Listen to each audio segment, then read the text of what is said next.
gusto ko i-share talaga kasi kaming dalawa masaya naman po kami talaga. And I feel like sa lahat ng nangyari, mas gusto na lang namin Miles Ocampo ibinunyag ang umano'y nakakagulat at kontrobersyal na video ni Tito Sotto at Maja Salvador na ngayon ay kumakalat sa social media at nagdudulot ng matinding intriga, tanong at pagkalito sa publiko.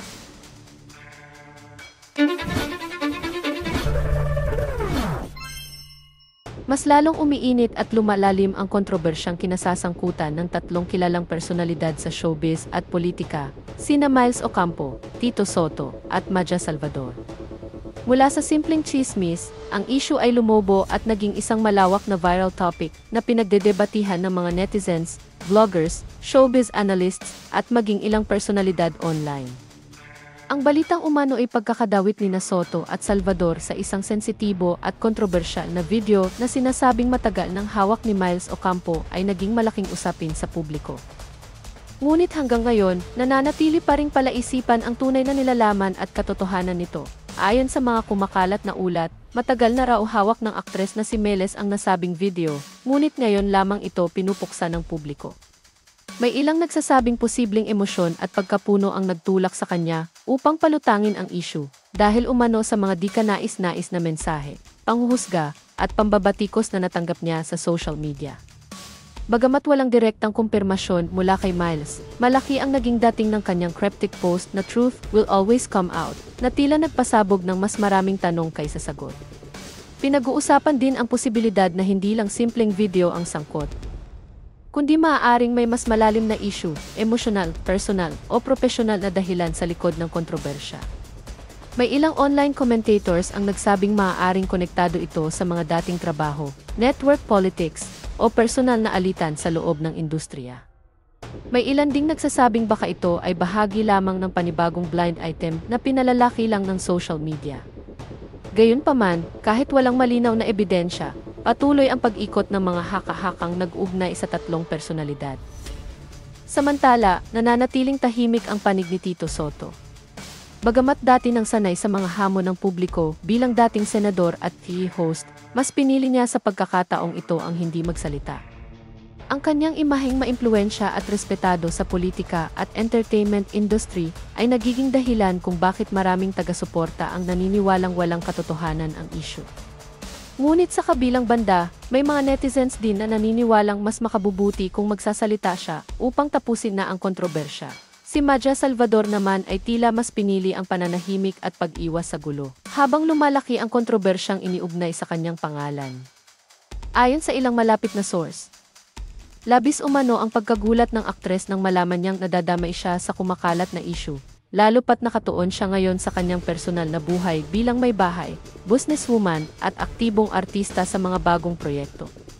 Hindi raw niya inakala na sa gitna ng kanyang tahimik at masayang pamumuhay ay bigla siyang magiging sentro ng isang viral na balita na puno ng spekulasyon at alegasyon.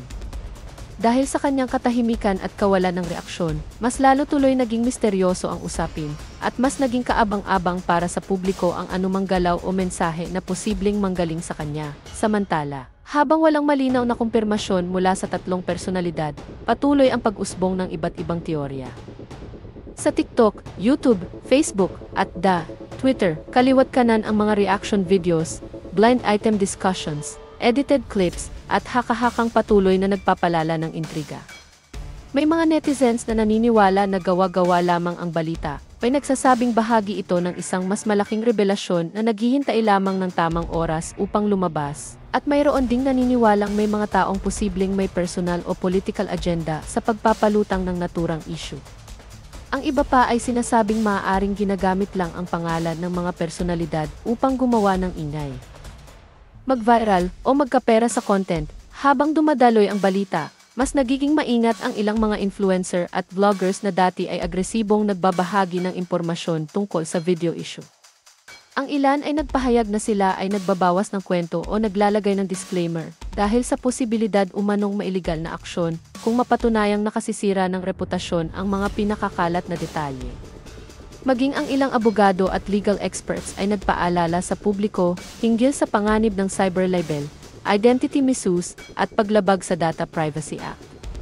Ipinaliwanag nila na ang pagpapakalat ng sensitibong impormasyon, lalo na kung walang pahintulot o malinaw na patunay, ay maaaring magdulot ng seryosong kaso sa korte. Habang papalapit ang inaabangang mga paglabas ng panig ng mga sangkot, mainit ang diskusyon sa social media. Ang iba ay nananawagan ng respeto, pag-iingat, at tamang pagsusuri bago maniwala sa kahit anong nababasa online. May mga netizens pa nga na nagsasabing dapat matuto ang lahat sa mga naunang kontrobersyang nagdulot ng maling akala at paninirang puri, na kalaunan ay napatunayang katang-isip lamang. Sa kabilang banda, hindi rin mapigilan ng ilan ang makiusisa at umasa na baka ito ay simula ng mas malaking revelation sa showbiz na maaaring magbago sa pananaw ng tao sa ilang personalidad. Sa gitna ng lahat, nananatili pa ring isang malaking tanda ng tanong ang mga usapin. Sino ba talaga ang nagsimula ng issue? Totoo ba ang umano'y video? Kung mayroon mang nilalaman, ito ba ay lehitimo o manipulated lamang? At higit sa lahat, sino ang dapat paniwalaan?